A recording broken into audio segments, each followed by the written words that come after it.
Oh, we stuck it right up him, Jev. The Sunday roast is officially back. We just finished up what was an unbelievable game of State of Origin football. Victoria versus Western Australia. I reckon it is here to stay, Jev. What a game.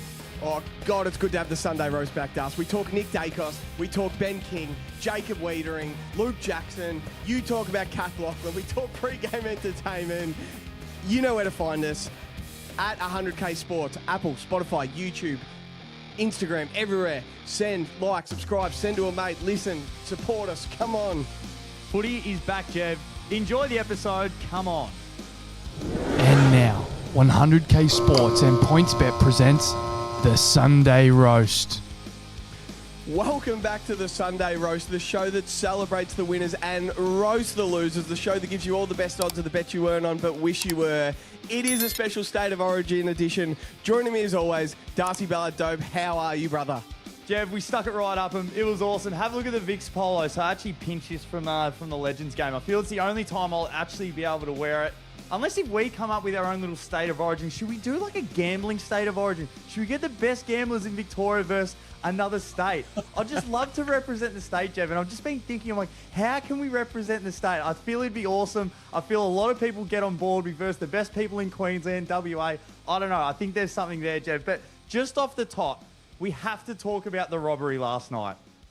If we're just handing out medals for best on ground, how the hell didn't we give the Graham Moss medal to Kath Lachlan? My word, talk about someone that's been putting in the work this off-season. The blonde rinse through the hair, Jev. Tell you what, Jev, footy's back. Footy's back in a big way. Are you in on State of Origin? Oh, I'm in. I'm all in. It was so good to see last night. I think all the players bought in. If it went to shit last night, they wouldn't have done it again next year, or maybe they would have had to wait another 3 or 4 years. I stayed up, watched the late coverage, all of them in the rooms. By the way, can we get Gary Lyon a shave? He looks like he's just come off a 4-day bender. Honestly, big Gaz. But all the players were saying how much they wanted to play. Whether Toby Green, he's not sure if he's going to get another nod. But Bont and all these other guys seem pretty keen to keep this going back. And had a heap of people message last night, well, State of Origin's a waste of time, especially when your players get injured. You can walk across the street and get hit by a bus. I know Jacob Weering, he looked injured. We're not exactly sure what it is, but accidents happen. Everyone's playing practice matches this week as well. So, fuck. It just so happened he got caught under Georgiades and Collins. Like, I hope he's all right. It doesn't look great, but again, injuries happen. So I'm not saying that that's why we shouldn't do it. Players are going to play anyway. And Toby Green said, I'll tell you what, I'd much rather play in this game than in a practice match at a local field. 100% these players would rather play in these big games, especially when you look at like other guys that maybe they don't get to play finals. So this felt like a final, and I reckon these guys coming now back into their sides must be like, oh my God, like this is the next level up. There was a stage in the first quarter, the ball didn't hit the deck for 4 minutes. Even when it turned over, it didn't hit the deck. So the game was awesome, Jev. What are your first thoughts on it? Oh, I just loved everything about it. I heard Tobes after the game in an interview saying him and Zach Butter's role in the team was to get under the skin and stuff. I just love that. Like, they've been called, they're like, we need a couple of see you next Tuesdays on our fucking side to piss a few people off. Just to be in the first, like, we're so starved of footy. It being the first game of footy we see since grand final day, and it's the best of the best of the best. It's 2 all-star teams. It was just bliss. It was so good. And the first, as you said, the first quarter they were flying around. That first centre bounce, what was it? Danger, Daicos and Bont in there with Max Gorn rucking versus Chad Cripps and Luke Jackson. And then the second quarter, it was Sarong, Rowell, and I can't remember the other one. It's just like, it was just bliss. I loved it so much. So let's get into it. Let's just go before the game starts, because this is when our group chat was popping straight away. How good some players looked in their jersey. So who just looked great in their jersey? And we both agree on this one. Who'd you have? Well, the first one, who looked the happiest? How happy did Zach Merritt look? Yeah. How happy do you look not to have a Bombers jersey on? Like, just, oh my God, like, we're winning. I'm kicking goals. He looked, you couldn't wipe the smile off that man's face. And naturally, you just think because it's the navy blue, it just like, you can envision how much it would look like a Carlton player. All of them look so good. That navy blue with the white shorts, they all looked fantastic. Zach Butters, though, Jev, got me firmer than a lot of things. He just looked so good out there. I just think he played the game in the right way. But yeah, let's get into Bont. He's got a fresh How good did Marcus Bontempelli look? He's married now. He's going to be a dad. He's got a kid on the way. He's had a shave. He's got a new bit of a up-to-date haircut. He just looked that good. He just looked like Captain Australia, basically. He just looks like if we went to whatever we did overseas, he is Captain Australia. He was so impressive. And then, I don't know about anyone, my missus goes, I don't know if yellow's Pat Cripps' colour. She's a big Pat Cripps fan. Loves him in the navy blue. She didn't think he looked that good in the yellow. So, I don't know. He didn't look great. Someone I'm going to talk about a fair bit on this pod as we go through, because I got some notes. Luke Jackson, Das, has come back in showroom condition. And it's an impressive year loading for Luke Jackson. But let's go to the first quarter. So, I've just written some notes that we're going to chat about. Just in the first quarter. What do Saints supporters think when they watch Ben King? When he takes that first contested mark and goes back and slots it, he kicks another in the first quarter. Does it make Saints supporters crook watching how good and what a King brother can do, knowing they've got the wrong one? Yeah, well, Max was meant to be the better one, wasn't he? Yeah. So I was gonna save this for later, but I may as well say it now. This goes to show how perfect this style of forward is when you've got a heap of talent around you, which just makes me so excited for this season. It just makes me look already like he's $8 for the Coleman. And it just looks like when there's silver service, because he's a dead-eye dick. He's a great set shot. Like him and Larky, you put them in like, they don't have like a heap of forward craft. Like when the ball hits the deck, that's not their role. But it's deliver, and then they just go through and slot him through. He looked fantastic in that side. And you could tell how much he was enjoying it. The boys were kicking it to the right sides of him, and he was able to go through and have a good lick at the ice cream. But we do have to mention first, Jev, Chad Warner first goal at $23. We had it. What a win. What a win. Oh, did we have that?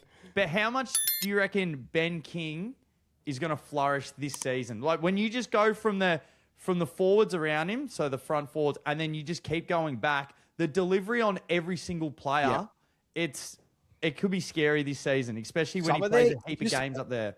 All of their inside 50 kicking last night, they were just all biting off kicks that not many guys can do and hitting them. But yeah, you're right. If you listen to our Gold Coast season preview, we have Gold Coast probably being 10-1, 9-2 at, round 11, round 12 mark.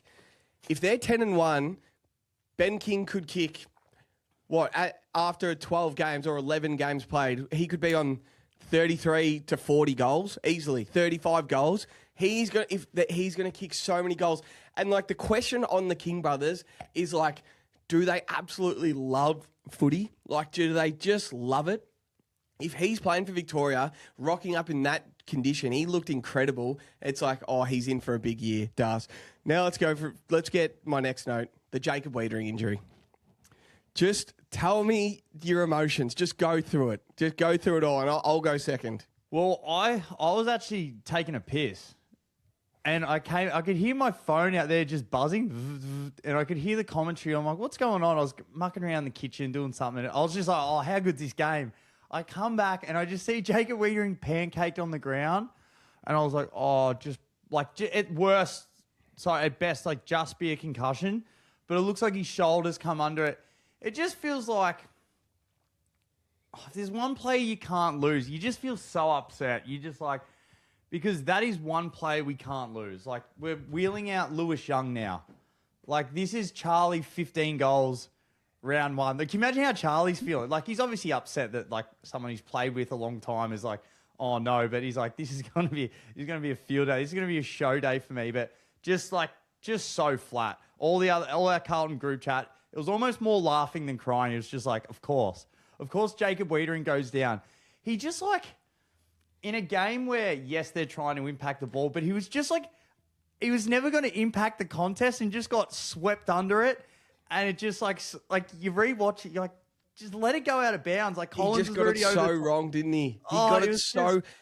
It's like, it's a 1% thing. First of all, he just got it wrong. Like, as you said, in a game like that, he doesn't necessarily, it's right on the boundary line. He doesn't need to come third man across and kill it. Like, protect yourself a little. Then he does decide to go, and 9 out of 10 times, punch out of bounds, nothing happens. That 1 out of 10 time that he slips up, gets tunneled, and Georgiades and Collins, 200 kilos, lands on his ribs, his hip. They drop an elbow across his chin. It just couldn't have ended worse. And just seeing him on the ground, you're just like, how did that happen? Like, it is just so fucked. He would have been so winded. It happened so fast, didn't it? He just like came into it, and then it just like legs collapsed under him and straight down. And Georgiades went to brace his fall and just dropped his elbow across his chin and stuff. And you're like, so he's concussed. He's probably got some rib damage. His shoulder's a bit cooked. He'd be sore as buggery. And we were talking to our man Tommy Sheridan, and he goes, ribs now, they're just not going to get better. Like, if it's rib bruising or a little cracked rib, like, it takes like 3 months for you to be super confident again, and like, but you can strap it up and play, but they're just never going to be right during the season. It's like, it could be tears, but I just couldn't help think Charlie Curnow would just be watching that and going, I could now kick 10 opening round. I'm sorry, Jacob Weering. I'm so glad you put your hand up to play. And as Chad said to us the other day, he goes, Dean Cox didn't let Charlie Curnow play for the Vicks. He's like, he's just keeping him under wraps. He would have been watching that and going, oh my God, I could kick. The Swans group chat would have been pumping. I could kick 12 opening round. It would have just been laughing emojis like, he's going to kick 20. Did you see Cripper after that moment? He's like, I can't get injured as well. Yeah, it was just... He just put himself on the back burner. Like, he still finished with 20, but he started the game red hot. Again, I think he was a bit gassed through the middle, but it's almost just like, fuck. That's one of those ones like... I can't get injured as well. He handled it so well, Pat Cripps. Like, the way he got WA in and he kept being the captain and stuff, he would have looked over there and just been like, fuck, are you kidding me? You know what? So I'm jumping through a little bit. We'll get back to your next point. You know what I'm just sick of seeing? It just happens every time. Like, just the siren goes and Cripper's just shattered. How many times have you seen that? Just like Lee Carlton, he's just like... He just goes like this. Yeah. Every time, like, he has to come up and make a speech. You never see him just, like, wrapped. It's just always siren goes, Cripper, shattered. Another honourable loss. I'm so angry for him. But Carlton fans hoping for the best. It's just ribs. As if it's shoulder damage, that's a long time out. That's a long time out. You feel with today, like, he's the sort of player, he'll get back up with ribs, but if it's a long-term shoulder injury, not good. But I'm still all for the game. I'm still all for it. Play it again next week if we could. So I'm all for State of Origin. It's just, at least it wasn't an ACL or something. That's what I was super worried about. Yeah. An ACL and someone misses, like a superstar misses their whole season off that. Hopefully, like, I think we'll see Jacob Weering this year. It just might not be till gather round now. But I don't think it... Hopefully it's just bruised ribs, bit of a... Like, I know you shouldn't joke around with concussion, but like, shot to the head, bruised ribs, and it's like, righto, he's going to be okay. Let's be careful here and not overreact to the State of Origin game. And then he just might not put his hand up next year and go like... Yeah, I appreciate it. I've got the Vic photo forever. I've got that jumper forever, all that stuff. Not for me. Like, what happened last year, no worries. Yeah. My next point. And I don't care. We can talk about this bloke for 20 minutes now or a little bit now, a little bit at the end. Nick Daicos. Yeah. Did Nick Daicos do his preseason in a solly bed, in a solarium? He is looking tanned. He's looking jacked. He's looking fit. So I was thinking before we started, I'm like, tell you what's not going to happen this year? Remember GWS opening round last year when he kept cramping and stuff? Yeah. And he got roasted. They got ripped. That's not happening this year. He looks great. He looks incredible. He busted his ass. He had the 38 touch. He looks great. I was just thinking, because NFL players do this. they build a body armor for the season. So at the start of the season, they just get jacked so they can take hits. And then they obviously lean down as the season goes. He looks like he's come back. He looks like right now maybe he's 3 or 4 kilos bigger. Maybe it's on purpose, just a little bit bigger to build the body armor, because after watching that game, opening night, Marcus Windhager is going straight to him because you cannot let him run on his own. It's like he's going to take his hits. He's going to get tagged like he always has. And now it's going to be like he'll just lean down as the season goes on. But he looks about 3 kilos, like big and jacked at the moment. What are your thoughts on Nick Daicos' first look?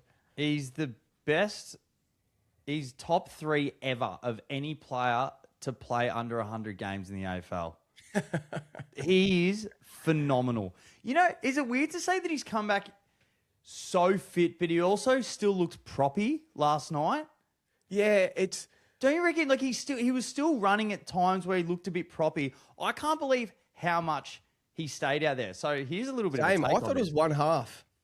What do you think Craig McRae was thinking when I think he rolled out there for 82% of game time, and Chris Scott and Sam Mitchell just kept putting him out in the middle? Just leave him out there. Let's wear him down. Leave him out there. Don't worry. We're going to need this at the back end of the year. He was phenomenal.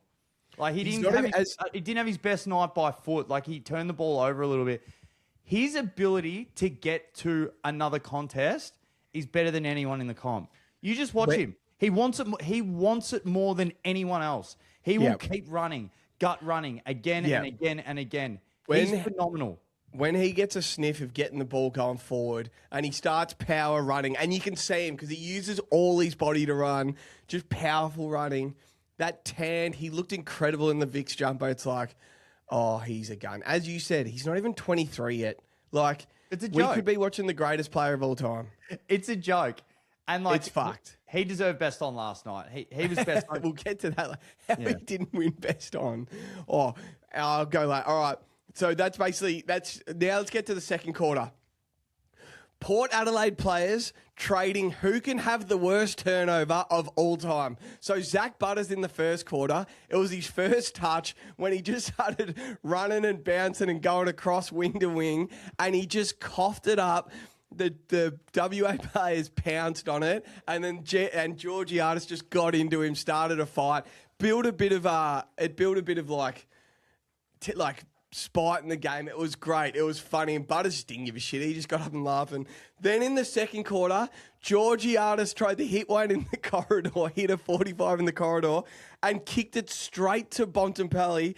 They were the 2 worst turnovers I've ever seen. I know you're down on Port Adelaide. Are you even more down on Port Adelaide now after watching those 2 turnovers? Georgiades went down with hamstring awareness after that. He was done for the day. He's like, I can't be seen out here with these Rolls Royces. I think that was the best thing for Butters. He looked like he was going to run through the entire middle of the ground, look back inside, didn't really have anything.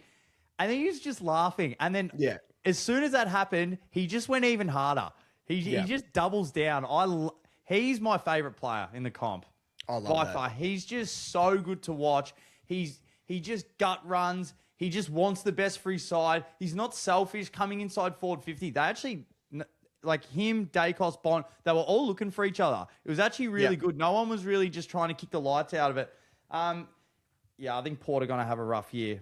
But I think Zach Butters, it doesn't matter what side you put him on, he's going to go out there and give you 5,000% every single game. He loved it, every single second of it. You can hear after the game, as you said before, him and Toby Green, just those guys to be able to rub shoulders with each other and be on the same side and get to bully like another team. Yeah, he's one of the best in the comp to watch, for sure. Yeah, and credit to Mitch Georgiades, that rundown tackle he had on Nick Daicos as well. A couple of minutes later, that was such a good tackle, such a good moment for him. So he got his get back. So we didn't see much of Toby Green. He kicked a goal in the first quarter. There wasn't heaps. Then in the second quarter, it was vintage Toby. So Toby Green was thinking what I was thinking. What the hell is Trent Rivers doing out there? And then he gave him a Triple H pedigree at centre forward, then locked his head in his leg vice for a while, got up, and it was just like, yes, Toby Green has arrived. The antagonist has arrived, and it just got him going. Did you see that one where he just sort of put Trent Rivers' head in between his legs, gave him a pedigree, wrapped him up again. It was his free kick. He was trying to get off, but he wouldn't let go of his head in his legs. I'm like, there's the Toby Green we love. Like, that was exactly what we wanted. And knowing, like, watching that and seeing him and Zach Butters just chirping the whole night. Then after the game, as we've spoken about, them two saying we knew what our role was. It was just incredible. It's just the theatre we all wanted. No one wanted an NBA All-Star, you kick a goal, I kick a goal. No. You wanted this stuff, and it was just incredible. He was close to getting suspended, though. There was a bit with Tom Barras, and he was sitting there, and Toby Green donkey kicks backwards, and he misses Tom Barras's face by this much. Yep. That would have been weeks. It would have been weeks. I've got a fair bit to go over on Toby at the end, but I hope that this continues on with this state of origin because you want to barrack for the Vicks. I love all the players in that side. I want the Vicks, like, we'll never get to the stage of the NRL state of origin, but they love New South Wales. Like, how good would it be just we all go for the Vicks? We always say it, like, it'd be so good if we all go for the same NBA team, NFL team, but we don't. But just absolutely loving the Vicks. And it's like supporting the Aussies. We're going to go in and we're going to just smash whatever side there is. And that's the chance where you get to go for Butters. You get to go for Zach Merritt. We all go for Toby Green. We go for Bailey Smith. We all love Bont. Like, Bont's our captain.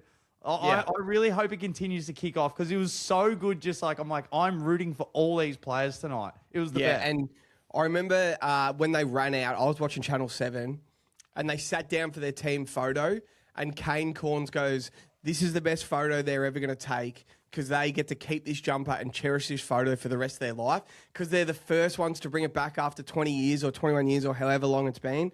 And it's like, so then guys like the Finn Callahan and Andrew Brayshaw, who are stiff, next year they're going to be like, I want that photo. Like, guys, there's so many guys that, like, I need a State of Origin photo with these superstars. Everyone for Vic, no one will ever say no to playing for Vic because they know they're going to pick 15 midfielders so you can, play midfield. And then, like, it was so cool. Third quarter to us. Is that all my notes? Oh, last thing I've got in the first half. It was an absolute pleasure to have Jake Mudflap Waterman back playing football. That snaggy kick from 50 on the boundary that he went back to about, he was at the pretzel stand, he went back that far, and he just kicked it out, and you're like, that's not going in, and it just came back. I'm like, it is a pleasure having Mudflap back. He looked massive, he looked mean, and I'm like, I was so glad seeing him play footy again. I think he got injured gather round last year, and we never saw him again, or around that time, and he didn't play another game for the season. It was so good having Mudflap back. We said on our West Coast pod, if you haven't listened to it, the best bet for West Coast is there's going to be a Sunday afternoon game and he kicks 5 or 6. We're not sure what game it's going to be, but it will happen 2 or 3 times next year. Him, Job Shanahan, they're going to be exciting to watch, but he just makes his own luck. Like, at West Coast, it's tough sledding, but you put 1 or 2 on him and he will just do his thing. He had some awesome, like, forward craft marks, holding people under, going back, and he's an awesome set shot. He just makes it work. So, it was great to watch the Mudflap roll around last night. I'm really excited for him this year. I hope he can kick some big bags, especially at home. He loves it. Got the crowd going. It was it was good to watch. Yeah, he was so good to watch. Halftime, don't have anything for halftime, but I do want to talk about the pre-game entertainment. What were your thoughts on the pre-game entertainment? Oh, I reckon Meatloaf have him. That was the worst fucking thing I've ever heard in my life. The guitarists, they put him up on the roof to stay away from the singers. What's the go with in Perth? Like, is that their draw card? They're like, let's just put everyone up on the roof. Put them on the roof. Like, they do it with everyone. They do it with everyone. They put them up on the roof. But the dancers were horrible. They were kids, but they sucked. The dances, the choreography sucked. Everything was so bad. What song were they singing? I had to mute it. I was like, you know when you get secondhand embarrassed? It was the worst thing I've ever heard in my life. Oh, we got a DM saying The players must have blew the budget at Rottnest Island because the budget for that was no more than 1,500 and a slab of bush chooks. That was rubbish. There is no way the WA government has spent more than $1,500 on that and a slab of emu exports. That was rubbish. I understood Bad Bunny more than I understood those guys. Oh God. Third quarter, I'll tell you what, I haven't got many notes left. Third quarter, superstars, club captains, best players on their side. I'll tell you what they don't like doing, defending. I'll tell you who didn't like getting caught deep on Jake Waterman and deep on like George Yard stuff.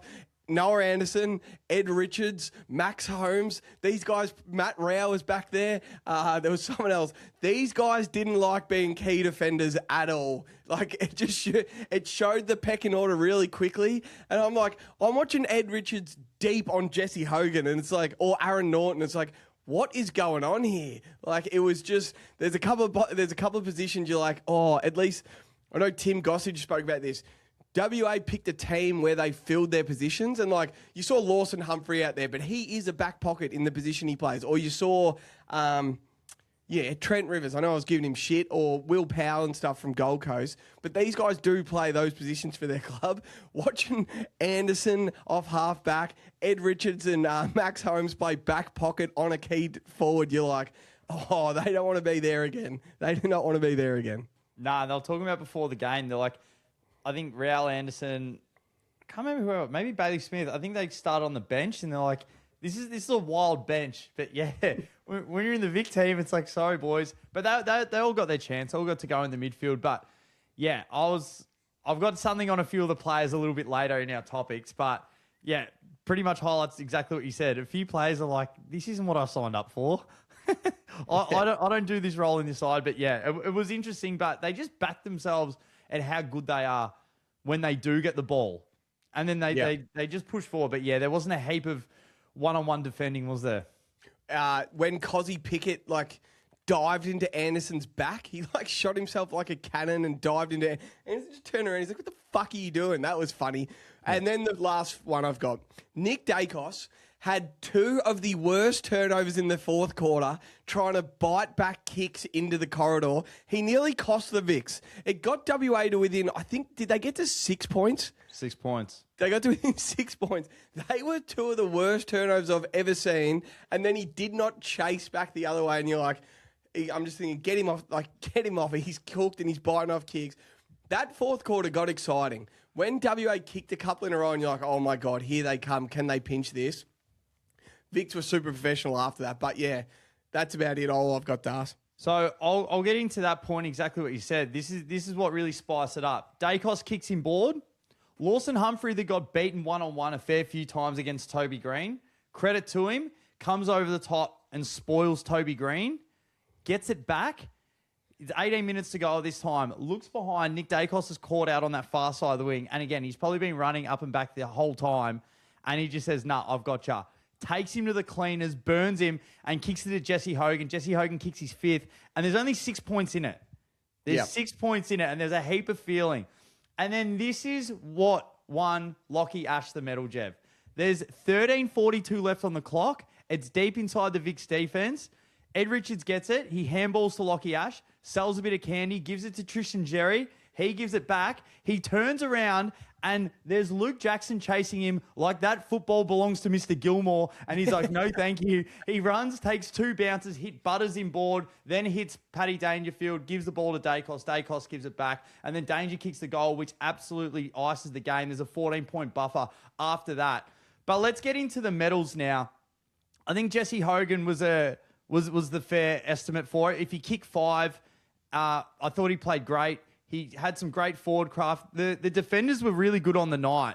But again, when there's pinpoint accuracy, it's almost like when the Hawks versus Melbourne and Stephen May was on Gunston's hammer. But when the ball's there, it's hard to defend. And you can tell a few times, Tom Barrass, who could he have killed? Hugh McCluggage, I think. Yeah, Hugh McCluggage was running back. Barrass could have killed him and Barrass was a good bloke about it. He pulled up. Yeah. Imagine that was like Ablett Senior back in the day. or some of these blokes that used to they'd just crunch there. Like, oh God. So Anyway. yeah, so he won the Graham Moss medal at $17, Nice. which is a great price. But Lockie Ash, $41. The Ashes are eating well.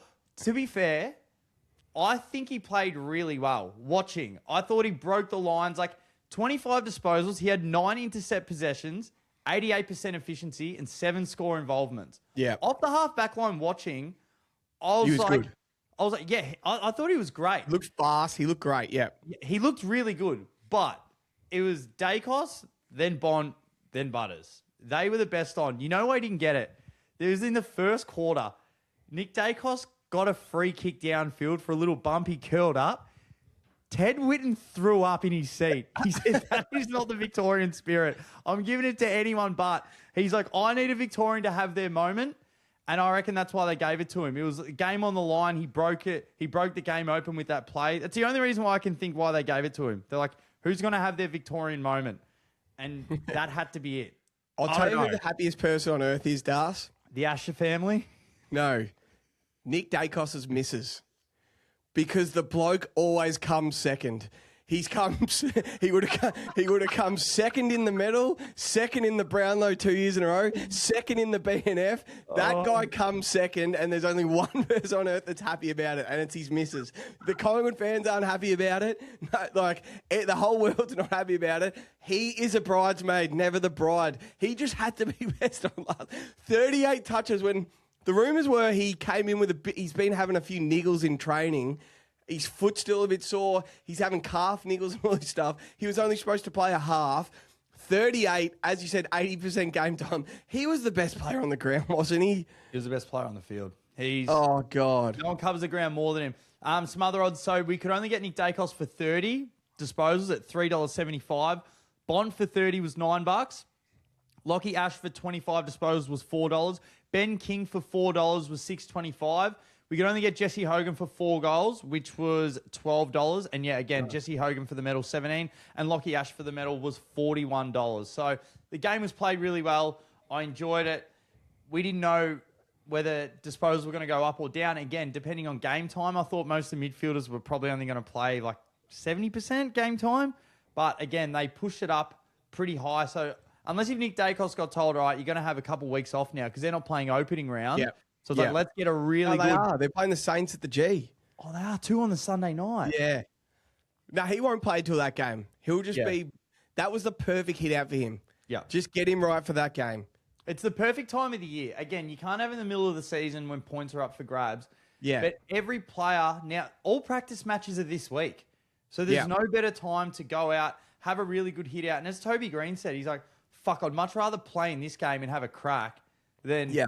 going down to that was the GWS perfect for these guys against North Melbourne. You know what I mean? Yeah. Like what hit, especially for these players, it's like, what's going to get me up? Yeah. And like these guys to rub shoulders with one another. And as you said, like Finn Callahan's going to be putting his name up. Yep. Every player, every year, there's always going to be good players. So I'm not sure how I don't know, is it South Australia next year? I get that these states deserve their own, their own team, but I'd love like just an Allies versus Vicks. Yeah. It just has to be Allies versus Vicks. More superstars. Or you can do, maybe SA and Tassie, and then New South Wales and Queensland can get together or something to make a team to versus the Vicks. Because they play 2 practice matches, usually 2 or 3. Yeah, I think so. Could they do 4 teams like Western Australia, South Australia, an Indigenous side, and then the Vicks? Yeah, and then, that'd be cool. And then like winner goes through. Yeah, that'd be cool. So you still get 2 games, and then guys at the club that have trained all preseason midfield but aren't going to play midfield get to play midfield in pracky matches. Like Sam Mitchell came out and said Connor McDonald did the whole preseason at midfield, and he's going to play half forward for him this year. It's like, it's good for him to do it, but he's a half forward. It's like, it's not a bad call. Have some more teams. It'd be, imagine Friday night there was a game, Saturday night was a game. They have like 10 days off. So it's not next weekend, but it's not too close to the season. It's like a Wednesday night. Then they play, the final. Bang. That'd be cool. It's not a bad call from you. Yeah, and you have the best for third. Like, you're still going out there trying to win a game for your state or your territory. So I think that'd be a good way to put it. All right, before we wrap up, we've probably still got another 20 minutes here, I reckon, in us, Jev. What are we, 30 in? So we've got a couple of questions that we wrote down before the game that we want to go through. So we were together yesterday and we're like, righto, let's write these questions now, and then when we watch the game, answer the questions. So what were the 5 questions? So the first one now, who's the fittest? Who's the fittest that they've ever been that you watched last night that you're really impressed with? So I've got a few here. So Chad looked great. I know we spoke to him, but Chad looked great. Hugh McCluggage looked fantastic. I thought Hugh McCluggage looked incredible. He looked big. He looked like tanned. I don't know. I was just super impressed with Hugh McCluggage. Credit to Zach Merritt. He's always in phenomenal shape. But to go through what he's gone his last 6 months and then rock up again, and he looked lightning quick. He looked like Zach Merritt always does, so credit to his professionalism. How good did Cozzy Pickett look? Remember how he wanted to go to Freo? If he went there, they'd be premiership favourites. Hopefully he's still unbelievable for the D. So I thought Cozzy Pickett looked great. He looked fast. He looked dangerous. Can't wait to see his role for the Ds this year. I don't think it's going to be a lot of defending. It's going to be a lot of forward half, get as dangerous as you can. So, yeah, there's some of the names I wrote down. Oh, and Ben King. He looked fantastic, which we get into in a minute. So they were a couple of names I wrote down. Who did you write down for the fittest they've ever been? Yeah, well, again, like we mentioned before, but Nick Daicos, the amount of ground that he covered is just, it's out of worldly. You just watch him; he just patrols. And again, last night was the perfect game for him because he's not going to have anyone checking him. So come round one, as you said, Windhager's going to be on his tail. But again, I just love how Zach Butters ran the game out. A lot of guys were cramping. He looked super energetic by the end of the game. A heap of guys looked out on their feet. The camera was going to him late because he was at the stoppages. He looked fine. Yeah. He looked like ready to go. He looked explosive the entire game. So I think Zach Butters was probably, he was my biggest standout of the game. And it's amazing how much Bailey Smith can just, I know, Miranda around, but just finds the footy. Like, he was playing a lot more like half forward, but he still finished, with, I think, 25 plus at the end of the game. And you just know for the Cats that he'll just be able to push out games throughout the end of the season. Yep. So those two were massive standouts. Who looked a bit underdone? I got 3 here. I'm a big fan of this guy. Noah Anderson, I reckon. They did my guy, Noah Anderson, a bit dirty. I don't know if it was because he was playing off half back. They didn't let him flourish in the midfield. I don't know. I just thought he looked a bit underdone. Another bloke out there doing cardio with Butterfingers. Aaron Norton did bugger all. He did bugger all. He was just running laps. And then I don't even want to say this out loud because I'm so invested and just fully invested. Sam Darcy had bugger all impact. Sam Darcy did bugger all. So I'm hoping he was on a bit of a minutes restriction. He was sort of told, put your hands up and mark it, but don't worry about chasing or anything. Don't get banged in the knee or something, because he did bugger all. He kicked 1 goal late and he looked big. He looked huge. He's put on a bit of size, but yeah, my 3 guys who just didn't impress as much were Noah Anderson, Aaron Norton and Sam Darcy. Who did you have? I think Noah Anderson's stiff. He was playing a bit of a different role. Like, Rao was getting in there earlier. Did they dislocate his finger, Matt Rao? Something like that, yeah. Or got his hand stood on or something. Yeah, he'll be fine. Yeah, I just think they did Anderson a bit dirty with the role. He had a chance late to kick a goal as well. They really need a settler. He didn't do it. But I'm going off a guy that you said you were pretty impressed with. So Cozzy Pickett and Shai Bolton, they didn't make the distance like 6 times between them when having a shot for goal. Yep. Is that underdone? Like, they did not make the distance multiple times. Yeah. Like, what's that? Not being able to go through and bury the ball. I get it's warm. I know it's preseason, but they did not make the distance. Shai was spraying them everywhere. That's what he was having last year a lot. Because he had 2 or 3 set shots and he legit just kicked it to Max Gawn 5 metres out from the line, not being able to bury the ball. Is that underdone? Hamstrings, glutes, you guys should be feeling good. Like, they didn't get close to making the distance. So the first thing I thought of, I'm like, how come we're not kicking through the footy? Unless they were under instructions like, don't put your fucking slipper through it and rip a hammy sort of thing. No, you're right. I see what you're saying because I noticed that as well. I just liked, I liked Cozzy's role of like, he's just centre bouncing forward and just an explosion. I don't know if you remember Chad's first goal.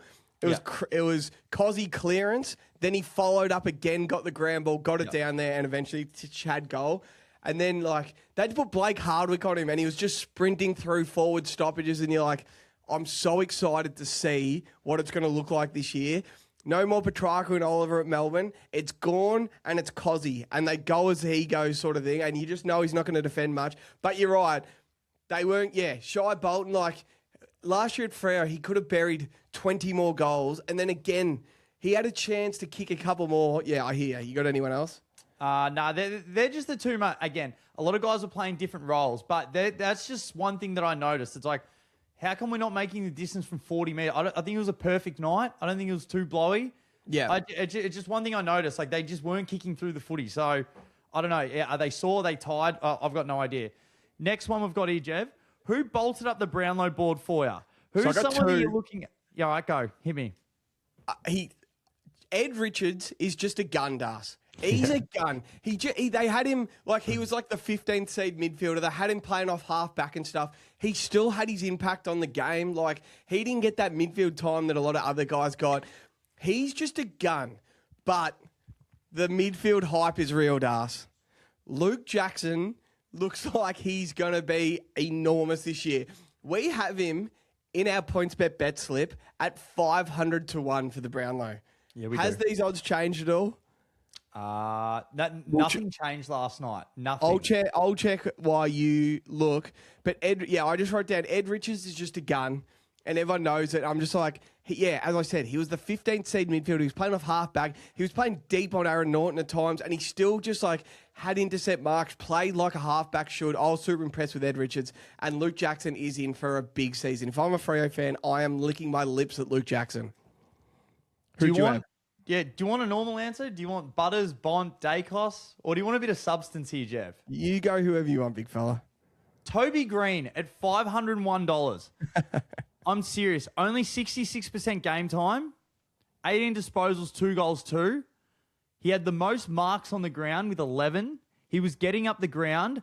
Are we about to see a veteran-type season that Richo had in the twilight of his career?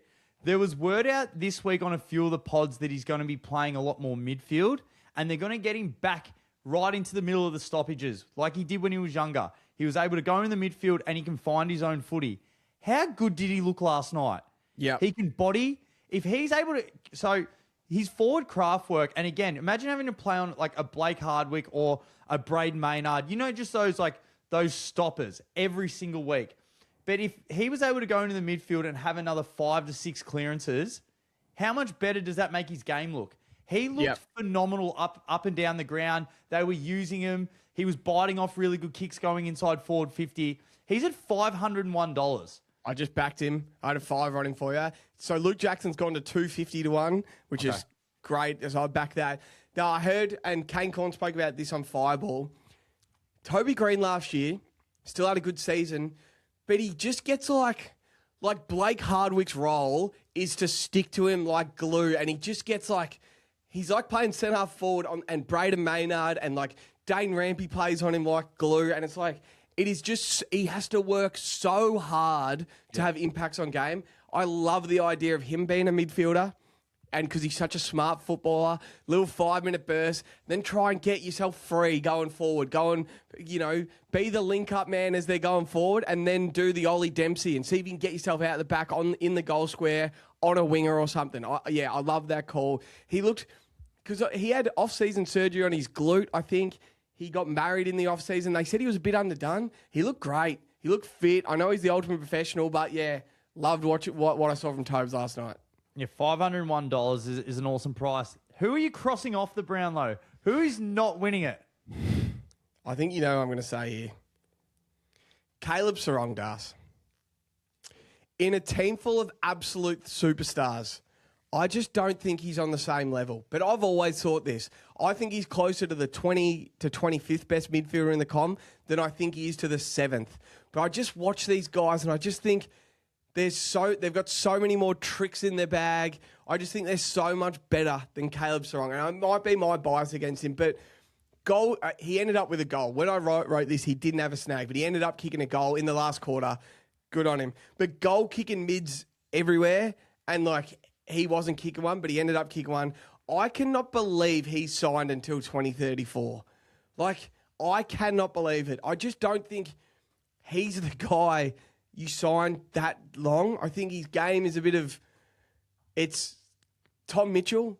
It's like, anyway, I don't want to be too harsh, but and if he wins the Brownlow, fucking good on him, but I just don't think he's on the same level as, I've said this heaps of times, he's nowhere near Bont, Daicos, Heaney, who else is out there, Butters, like all these guys. I think I can name 10, and then I can name another 15 I'd rather have than Caleb Strong, but I think there's 10 that is just so much. I'd take Luke I know he might make Luke Jackson a Brownlow medalist, but what I'm seeing from Luke Jackson's like, I'd prefer his upside, his ceiling, than what I know I'm going to get from Caleb Serong. Hayden Young, we prefer than Caleb Serong. So anyway, Congratulations, first of all, to Caleb Serong and his management team from pulling that one. It's nothing against Caleb. Congratulations. Yeah. You've locked yourself in. One here I've got, Jev, Max Holmes. We just hear all the time that he's an A+ grader. He played the entire game like pretty much off the half back line. He had a shot at one stage of the game, almost killed Dangerfield when he went to shepherd it through on the line. But I just don't think, again, when you look at all those players and how good they are, he's just not at that tier. He's just not. Like, he's an A, like you could argue he's an A grader. He's a good player. He's going to have an awesome season. He's super fit. But when you just look at those top crop of midfielders, it just really made it shine last night, didn't it? Yeah. You could just see who the best of the best really are. That's why I was so, I was, like, as I said, they did Anderson dirty. I love Anderson. I think Rao got done a bit dirty, but I was so impressed with Ed Richards he got the shit role of like, you're playing back pocket, half back. I still thought he was awesome though, but you can just see who the alpha dogs are, can't you? Like, who the big dogs are when the midfield is Daicos, it's Bont, it's Butters, it's these guys before these guys, and you're like, it would have been hard. There would have been a few egos that copped, like, would have been a few guys who copped an ego check last night for sure. I can't remember what coach it was. I think it was, it might have been John Gruden. He's like, all right, all we need to do to win this game, our superstars need to beat their superstars. If you don't know if you're a superstar, then just do your fucking role. He's like, yeah, everyone knows who the Rolls Royces are in that room. So, yeah, I've got him marked off. The keys to success. So, coming into this season, Jev, who's the key pillar for these sides that these guys need to have a massive impact for their teams to go a long way? Yeah, so these are key position players. I've got about 5 here, so I'll quickly go through. So, Tom Stewart looked really good. For an older guy, he looked good. He was playing more a key defender, not that Tom Stewart role. And it's like, all right, he's got in the fit. I said before, how good was it having Mudflat Waterman back? He looked fantastic. He looked big. He had a presence. He was kicking snags. Loved having Mudflat back. What do Saints supporters see or think when they see Ben King? Did he end up with 5 or 4, Ben King? 4. He looked great. Just all about him. I'm like, oh boy, there's a Coleman bet that I think has to be placed with how good Gold Coast is going to be. Ben King. Jesse Hogan, I know we all know he won the medal. There wasn't one double grab. When he was getting 2 hands to the footy, he was clunking them and he was finishing them. He just looked back. It didn't look like he had any of his foot problems where like he looked a bit underdone. He looked fit and I'm just like, he looked like he had his buckets back. And now it makes me go, if he's fit and Cadman's fit, that is a key forward duo that he could dominate this year. Jesse Hogan deep, Cadman running around. I was so impressed with Jesse Hogan. And then the last one I've got as a bit of a negative, and you know I have to get my little shot in at this team. Jack Gunston Das. I know he's 41 years old, but he kicked 73 goals last year. I can't stop harping on this. So Hawthorn played in the prelim, and they got 73 goals out of Jack Gunston. If I set the line at 53.5 goals right now, so 20 less goals in the season, I am burying the under. I reckon you could set the line at 48.5 and I'd still nearly take the under. I just can't see it again. And I don't want to be mean. I just can't see it again. And he would have just been happy to have a Vic jumper at his age. It's probably going to be the last time he plays for Victoria. And he probably spent a lot of time on the bench, and he got out of Ben King's way and all this stuff, Sam Darcy's way. He's a team player. But to think he's going to do again this year what he did last year, I am just all out on that, Dust. So they're the ones I wrote down for key forwards or key backs. Who'd you have? Yeah, I've got Ben King. As I mentioned before, like the type of player that he is with the silver service we saw last night. The Suns now being loaded up the ground. This is Coleman watch at $8. This is on our home patch. I'm kicking 5 every week. Yep. He just kicks them. He kicks them effortlessly. Like you look at the stat sheet and you're like, oh, he's kicked 4. It's like he just gets them. So He's I think 8 possession, 6 marks, 4 goals, 2 sort of player. yeah. And the other one. So I got Tom Barrass and Josh Battle. So Josh Battle got chewed up on a couple of contests at the end for Hogan. Hogan was just better. Tom Barrass at stages of last night looked like prime Jeremy McGovern. The way that he was high pointing the ball one-on-one, if we can get as much out of that aerial contest, do you reckon he's trimmed down a little bit? Did he not look as heavy, maybe? Yeah, Like, I feel coming into last year, he was like rock solid. Yeah. Like he looked good, and he looked passionate, didn't he? Like he looked like he loved having the WA jersey on. And I think Josh Battle, like he didn't have like an amazing game, but you could just see one-on-one on different contests, whether it's a big or a small, he can lock down. He's incredibly hard to play on. Every time Carlton used to play St Kilda, he used to give Charlie a bath every single time. He just looks like a nightmare of a matchup, but gets up the ground and uses the ball really well. He's a good footballer. Yeah. I know I said this in the Hawthorn preview. There's no back six better than Hawthorn's back six. So those two, yeah. Those two just having moments last night, you just like the fact that they're both on the same side. They have to stay fit. They have to stay healthy the entire season. But last night, it's a huge success. It was a huge success. I don't think Lockie Ash is on the top of the pyramid if we had one from last night. It's who do you have? Who are your top 3? It goes Daicos, Bont, Butters last night. Yeah. I had it in my head last night. Yeah, Daicos would be on top for sure. For sure. He was fantastic. He was fantastic. Him or Bont. One of them deserves the Brownlow, don't they? Bon or Daicos to win the Brownlow. We'll call them up. We'll make that a market and just call it like justice to be served. Like it's time. Yeah. Just Bont or Daicos. See if we can get $5 for that. Just give us, let it happen. One of them needs one now. Yeah. I can't believe we've gone 51 minutes on just State of Origin, but it was fucking awesome. And it's just good to have the roast back. It was so good. So, yeah, we've only got a couple more weeks and then we're officially back. Opening round, we're looking to go, I think, to most games. So, we got the 100K Cup, which will be on the Thursday night, Swans Carlton. Guys. Gold Coast Geelong, Brisbane Dogs, and then hopefully back for... GWS Hawthorn. Yeah, we're not going to that. Yeah. And then back for St Kilda and Collingwood. Guys, save your money. Find some money and save it. You've got about, I think it's about 21 days. You need about $100. For Charlie Curnow, first goal, have $100 on it. Gamble responsibly, of course, but put some money aside now because he's kicking the first, he's kicking 5, he's kicking 6, he could kick 10 if Weering's not playing. I cannot believe it. That is the first edition of the Sunday Rose. 52 minutes. Like, subscribe, follow us, Instagram, subscribe on YouTube, follow on Apple and Spotify. Send this to a mate. Help us out. We're in for a massive year. We love doing it. Let's go, Dus. We've got another pod later in the week. We're going to be going through, now that our season previews are done, we're doing all of our best bets. We're actually going to read out for our team previews. And yeah, we'll have a fun few little filler pods before the season actually starts. We'll have an official one, hopefully back in the new studio soon. We'll go over our over-under, see where we're hitching our trailers to. And yeah, Kath Lachlan was robbed last night.